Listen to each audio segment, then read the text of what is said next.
Hello, wonderful people. How are you doing? This is a very serious issue. Not because other issues are not serious, not because the lives and properties of other people are not important. Now, this is a very sad story, and that is of a woman. She is said to be the presidential villa director, Letitia Nankang Dagan. That is her name. Now, there is panic right there where she's from, and also in Hasso Villa, as gunmen assassinated this R0CK Villa director. Nigeria's presidential villa in Abuja is in turmoil as a presidential villa director, Letitia Nankang Dagan, who was an assistant director in R0CK, Nigerian presidential villa in Abuja, the nation's capital, has been assassinated by an unknown gunman. They say gunman, whatever it is, she has been killed.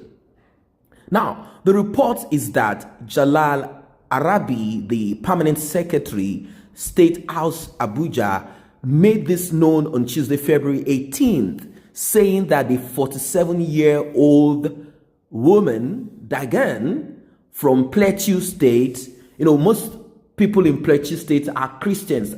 According to that name, Letitia Nankang Dagan, of course, that's a traditional or name that is from where she's from. But the Letitia simply shows that she's a Christian and not a Muslim. Like I said, the people in the middle belt of Nigeria are, most of them are Christians. She's a 47-year-old woman from Plateau State in the middle belt of Nigeria. Some might call it the northern part of Nigeria, but it is the middle belt and not the north of Nigeria.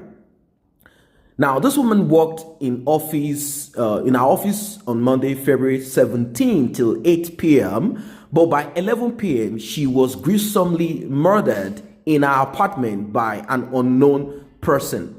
The permanent secretary described the killings of Dagan, Letitia Dagan, assistant director of administration in the State House, as a painful loss, not only to our immediate family, but also the entire State House. In his words, he said she was a dedicated, hard-working officer, and we all feel pained by our dastardly and untimely death, Arabi told her family members during a condolence visit. Now, according to some online news platform, some are made to understand that the permanent secretary added that we all share in your grief pains, but be consoled by the fact that she lived a good life and contributed her best to the service of our nation. That is what the permanent secretary expressed. And it claimed that the police will fish out the killers of Letitia and the law will take its due course. Now, there are some mystery attached to this death, and I'm going to break a few of them out here.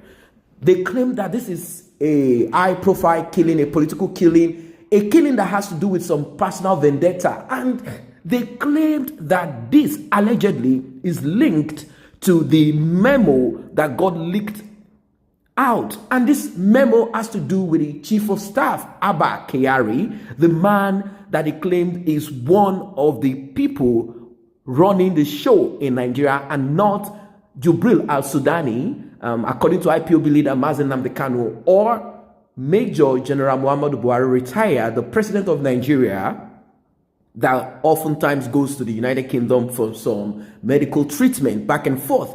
And they said that Daura and some other people, some other groups of cabals are the one running the show. Now, this memo that got leaked out has to do with certain details of how Abba Kyari, the chief of staff, has decided to run the nation as if he is the president of Nigeria, whilst the president himself is nowhere to be found. The president is running Nigeria as if he's on a retirement package, as if Nigeria presidency is a retirement home for him. Now, there have been a lot of accusations and counter accusation as regards insecurity in Nigeria. PDP accuses APC, APC accuses PDP. I don't see them as anything different. They are the same group of people. They only throw stones at each other whenever they see whenever they see opportunities. They do all of this, not because they are interested in the lives and properties of the citizens that they have termed inconsequential. They are just whatever they see them as. Probably they need them during elections for them to just create some kind of ethnic, tribal, and some stupid political differences and stupidity. That's just what they are needed for. Now, what happened to this lady? What happened to her?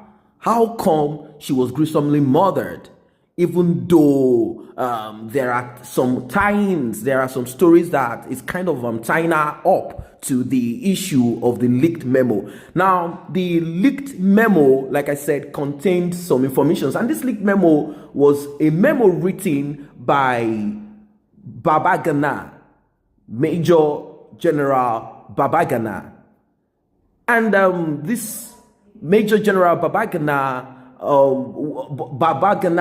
wrote this memo, and this memo was instructing the CDS, and other parastatals and other people, other groups, other offices that the same Abba Kyari has been governing over as if he's the president. So when I went through this memo, I was so touched at what Nigeria has become. The memo pointed out certain lapses. The memo pointed out some very unconstitutional activities of Abba Kyari. How Abba Kyari has gone into, calling meetings with the chief of staffs, security agencies, and just any other groups, any other departments in under the presidency, and other and some other parastatals that are supposed to operate without being under the presidency. It calls them and discuss certain security issues with them. And also, we've heard cases of Abba Kyari now in control of the vice president of Nigeria, where he will instruct the vice president, or whenever the vice president gives an order, Abba Kyari will give another directive that will usurp or make the directives of the vice president inconsequential. And we've heard cases of this back and forth. Now, this goes deeper, as the Abba Kyari is supposed to, according to the constitution and according to this memo that was leaked, according to the constitution, Abba Kyari is only supposed to, according to what they claim the constitution entails, Abba Kyari is only supposed to give informations that the president himself has already given to him. It's just like a voice that resonates. Like if the president says this is this according to this and that, he goes out there to speak to the rest of the staffs about certain points that the president has raised. Not that he himself has a portfolio or has any mandate to now begin to create certain rules or give certain directives, or to usurp certain directives that the president himself has given. That is according to the constitution. But what we have seen being played now is something that is so distasteful, something that is so terrible. Now, this is an administration, a regime that does not obey the rule of law, and some other issues that are tied to this administration. Now, some people claim that she must have paid with her dear life, possibly for many secrets in her possession that could be a bombshell if they were leaked out. Meanwhile, she was assassinated.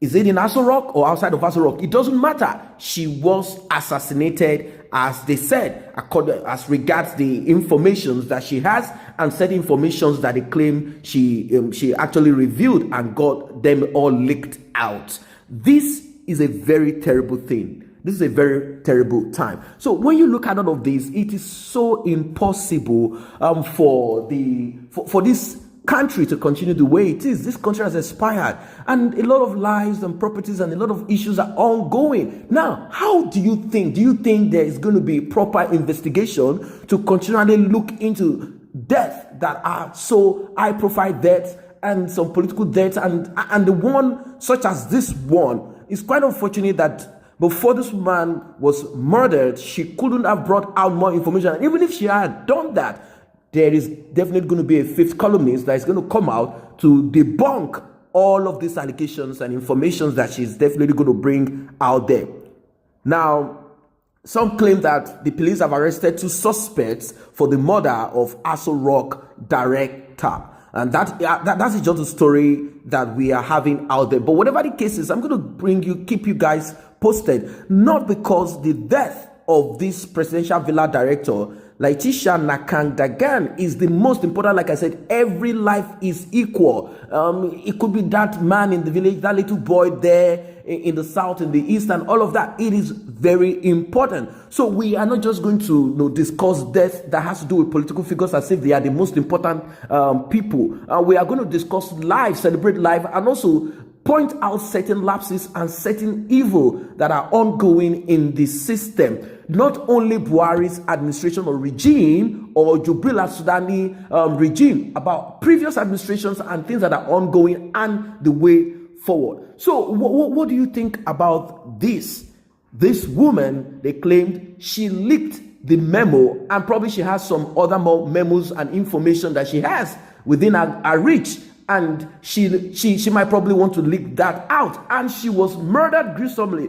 Does it point to you that this administration is a terror administration, an administration of bloodletting, an administration where they can just do what they want, kill people for just no reason at all? If this woman can just be silenced just this way, it shows the level at which these people can go to make sure that they keep certain secrets in that Aso villa. Like people are saying that Buhari is not the man that is there. So these people are ready to keep certain informations hidden, probably their dirty deals and some other endemic, inimical, subterranean activities that are ongoing in that contraption called Nigeria. They are ready to keep that in R0CK villa, so no one will know or get wind of whatever is happening right there. So that is just what it is. This woman has been shut down for the information. That is the allegation that she has. What is your own take about all of this? What do you think is the way forward? What are the solutions